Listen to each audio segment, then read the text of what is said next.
কে আমি, কে বিএনপি, কে জামাত ইসলাম, এইটা তো নয় পরিচয় আমরা মুসলমান, এইটা তো নয় পরিচয় আমরা মুসলমান।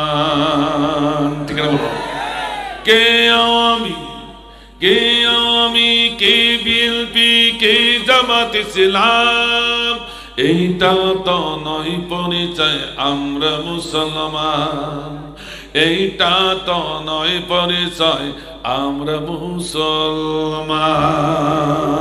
ঠিক না?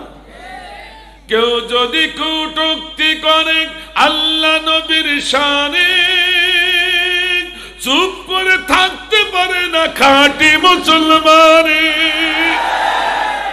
কেউ যদি দেয় নবীর নামে মিথ্যা অপবাদ, কেউ যদি দেয় কোরআনের নামে মিথ্যা অপবাদ, মোরা মুসলিম জিন্দায় আছি করব প্রতিবাদ।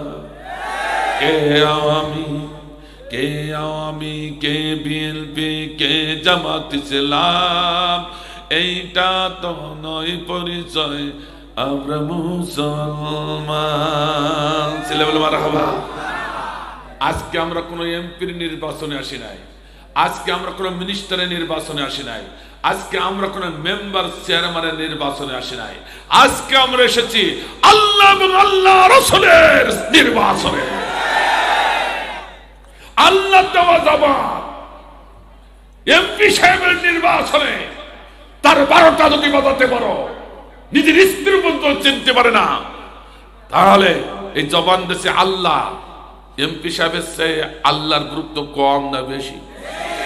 তা আল্লাহ আল্লাহ রাসূলের এইরকম নির্বাচন এসে যাদের জবান বন্ধ থাকে, রাসূল যথার্থই বলেছেন ওটা বুবা শয়তান ছাড়া আর কিছু হতে পারে না। যে দলই করেন না কেন, এক্ষুনি আওয়ামী লীগ হন, বিএনপি হন, জাতীয় পার্টি হন, আর জামাত ইসলাম হন, তাবলিগ জামাত হন, পীর মুরিদি হন, ছাত্রলীগ হন, ছাত্র শিবির হন, ছাত্র দল হন, ছাত্র সমাজ হন, ঈশা আন্দোলন হন, খিলাফত আন্দোলন হন, আর যাই হন না কেন, যার বেরেনে যা আছে সবগুলো এই মুহূর্তে ধুলাই করে ডাস্টবিনে ছড়ে ফেলে দিয়ে শুধুমাত্র একমাত্র কোরআনের কাছে মাথা নত করতে হবে। তাহলে কোরআন কি বলছে বা শুনুন, স্পষ্ট কথা, কোরআন স্পষ্ট বলছে, তুমি সব কিছু ডাস্টবিনে ছুঁড়ে ফেলে দিয়ে আমি কোরআন আমার কাছে যদি মাথা নত করতে পারো, তাহলে আমি কি করবো এবার শুনো। ইহদিনাস সিরাতাল মুস্তাকিম, আমি তোমাকে तमाम অন্ধকারের গহ্বর থেকে হাত ধরে নিয়ে একটি জান্নাতের রাস্তা, আলোর রাস্তায় পরিচালনা করব। কথা কার? কথা কার? আমরা রাজি আছি তো? কে আমি,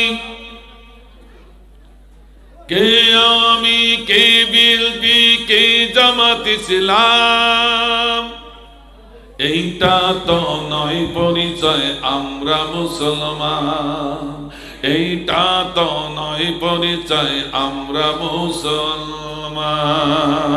ঠিক আছে বলো, কে আমি, কে আমি, কে বিএনপি, কে জামাত ইসলাম, এইটা তো নয় পরিচয় আমরা মুসলমান, এইটা তো নয় পরিচয় আমরা মুসলমান। ঠিক না? কেউ যদি কটূক্তি করে আল্লাহ নবীর শানে, চুপ করে থাকতে পারে না খাঁটি মুসলমান। কেউ যদি দেয় নবীর নামে মিথ্যা অপবাদ, কেউ যদি দেয় কোরআনের নামে মিথ্যা অপবাদ, মোরা মুসলিম জিন্দায় আছি করব প্রতিবাদ। কে আমি, কে আমি, কে বিএনপি, কে জামাত ইসলাম, এইটা তো নয় পরিচয় আমরা মুসলমান।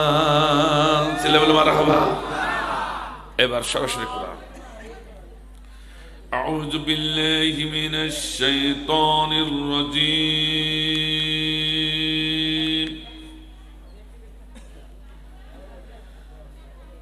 বিসমিল্লাহির রাহমানির রাহিম। الرحيم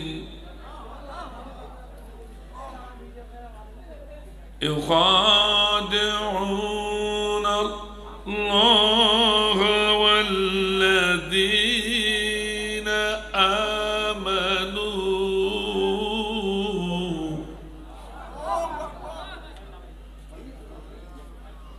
وما يخدعون إلا أنفسهم وما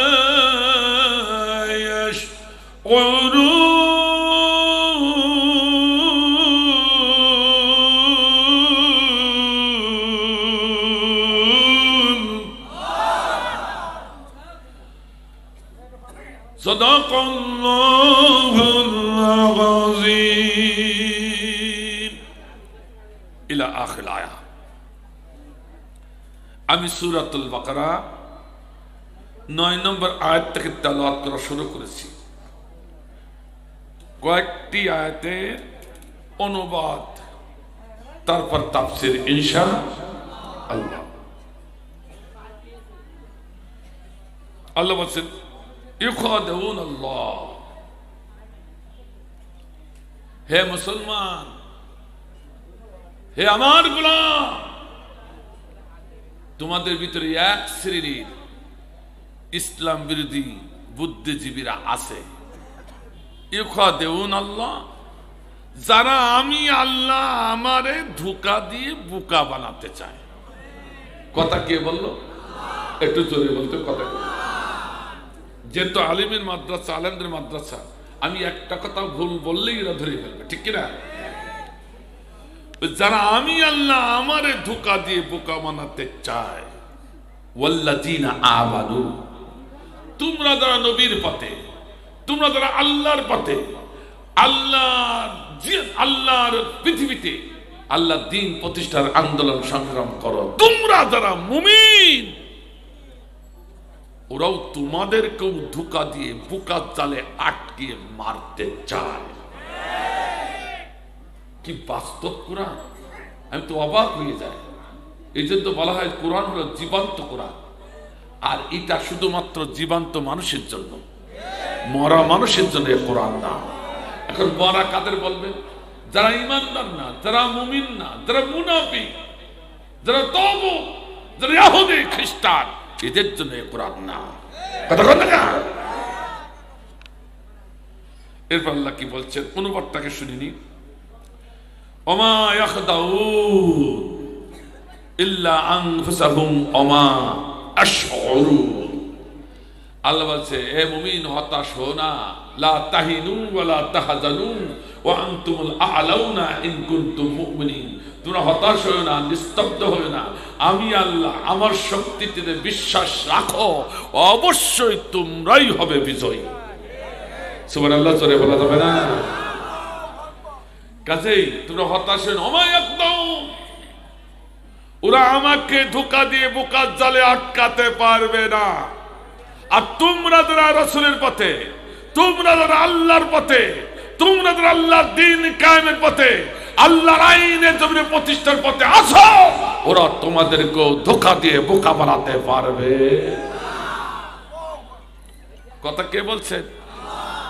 আমি কিন্তু সরল বঙ্গানুবাদ করছি, রাগ করলে কোরআনের পারে করেন, আমার পারে করেন।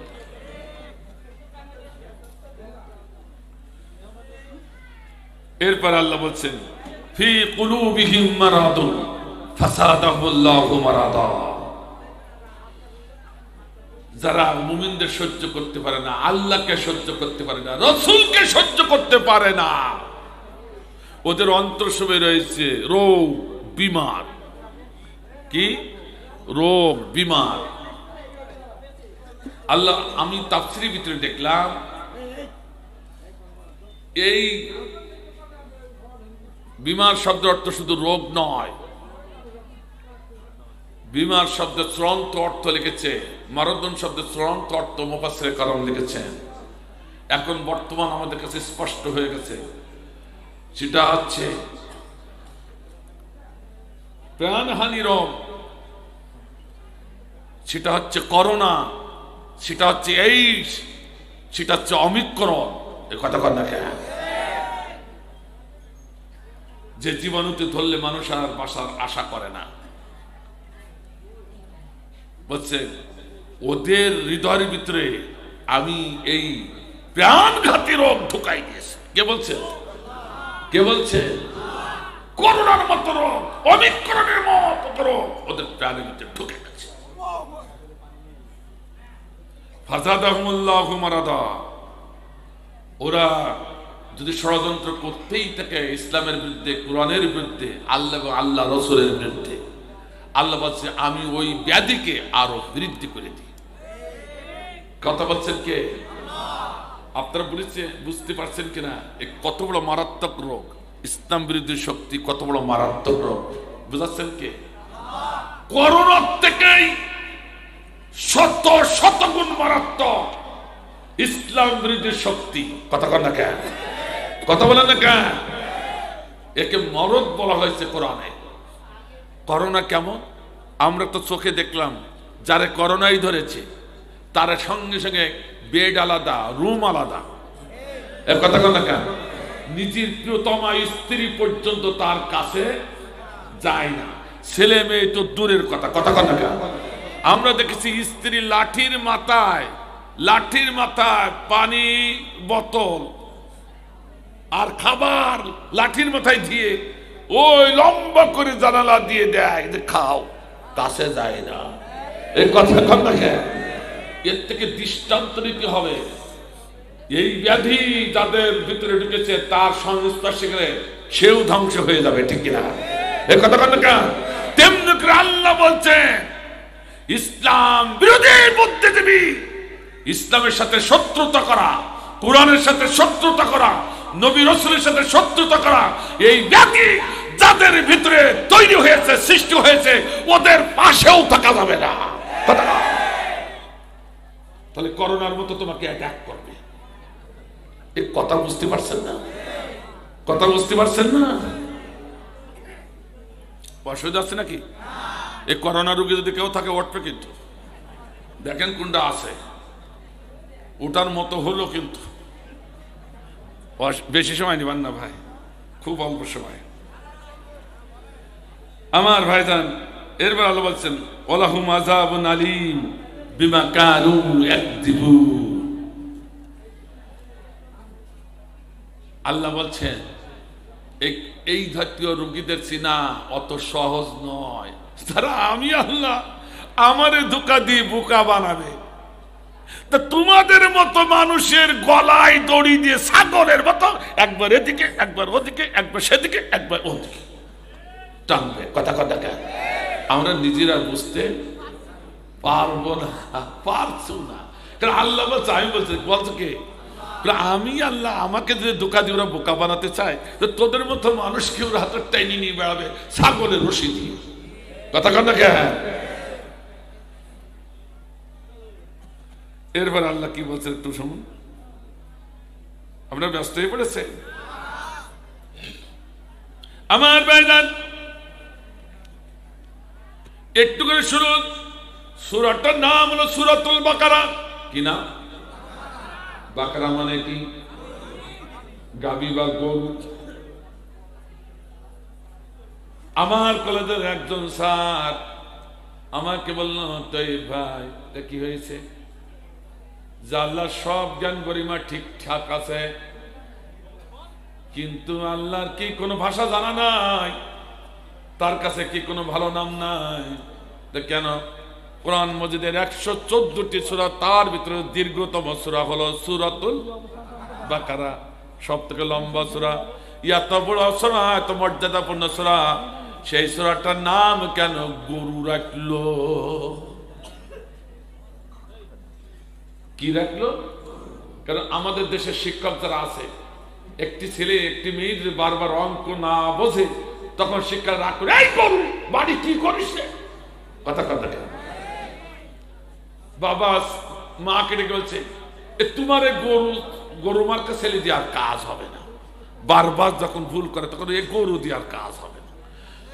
মানে গরু একটা প্রবাদ বাক্যে, নিকৃষ্ট প্রবাদ বাক্যে পরিণত হয়েছে। আর সেই শব্দ দিয়ে আল্লাহ সূরার নামকরণ করলো। আল্লাহর বোধহয় যথার্থ জ্ঞান নেই। নাউজুবিল্লাহ, জোরে বলা যাবে না। শুধু বাকারা তাফসিরটা করিনি, বাকারা কে তাফসির, তাই আগে শুনিয়ে মারে, তো অন্যগুলো পরে শুনবে। যেহেতু কোরআনী মাদ্রাসা এখানে তাফসির করা লাগবে, আবার যোগ্য সভাপতি রয়েছে, যোগ্য প্রধান অতিথি, আমি যাবো কোথায়?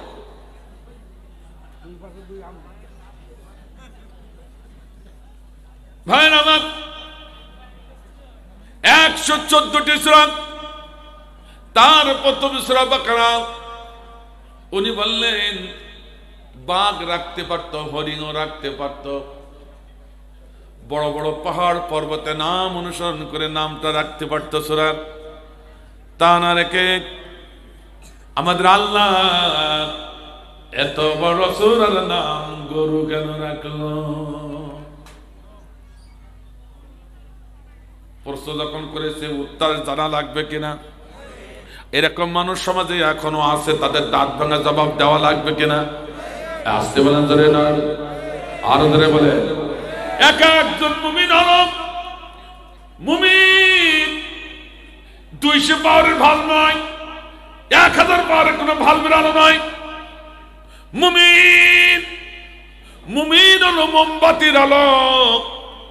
অর্থাৎ একটা মুমিন যদি জ্বলে ওঠে, তার থেকে লক্ষ লক্ষ কোটি কোটি মোমবাতি জ্বলবে, কিন্তু মুমিনের আলোর কোনো কমতি হবে না। এর নাম হলো মুমিন। ঠিক কিনা ধরে বলুন। আমার রাসূল বললেন বাল্লিগু আন্নী ওয়ালাউ আয়া। আজকে কোরআন মাজিদ থেকে একটা আয়াতের তাফসীর যদি তুমি বুঝতে পারো, তুমি না মুমিন। তুমি যদি সত্যিকার মুমিন হও, তোমার বৈশিষ্ট্য হলো তোমার এই তাফসীর হাজার হাজার মানুষের কানে পৌঁছায় দিতে হবে।